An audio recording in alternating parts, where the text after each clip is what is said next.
Now to a bombshell ruling by a judge in Long Island today that deals a massive blow to accused Gilgo Beach serial killer Rex Heuermann.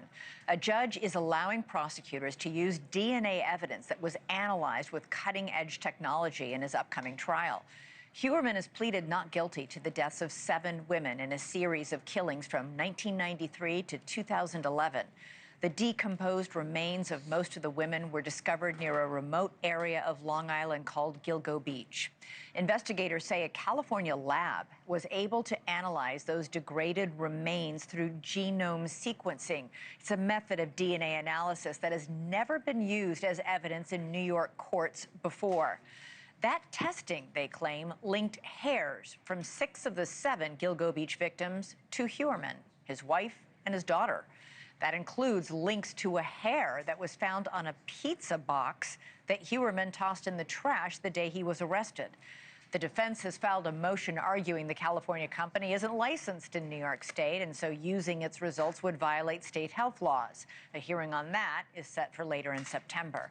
For more on today's ruling, we're joined by Suffolk County District Attorney Ray Tierney. Great to have you on the show. So to be clear, you do have other evidence implicating Rex Heuermann, his cell phone tracking data, his blueprints for killing on his computer, but this decision today on the DNA evidence is huge.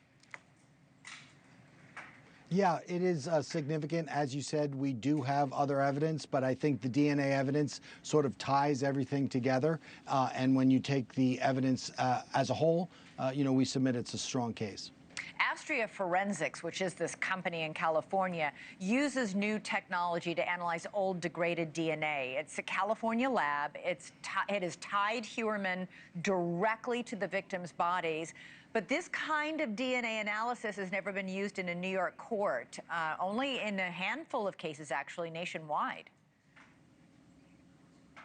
Yeah, it is, for criminal forensics in the court, it's new, but the forensics in our courtrooms have been lagging behind our science, because when you talk about anthropology, when you talk about medical science, when you talk about gene therapy, identification of war dead, and the like, this technology has been around for decades. So this is just a new application of an old science, and it's going to be it's going to be compelling evidence. And what the judge was able to see was that the science was on our side. Heuermann's lawyers obviously argued and fought this. They say it's too new and therefore should not be admitted. They say it needs more evaluation. One defense witness called the lab's methods, quote, wildly and unfairly prejudicial. What do you make of that? Well, I mean, I think that was their position. We showed that when you look at this, we're looking at, if you look at the old technology, we look at DNA at 20 locations. This looks at DNA at hundreds of thousands of locations. So we would submit it is highly discriminatory and highly accurate, and a very effective science that is used in all other manner of medical science, anthropology, and the like. And this evidence basically allows you to make the case that Heuermann was with these murder victims in their final moments. Do you think that we'll see this analysis, this kind of DNA testing more often now going forward in criminal cases?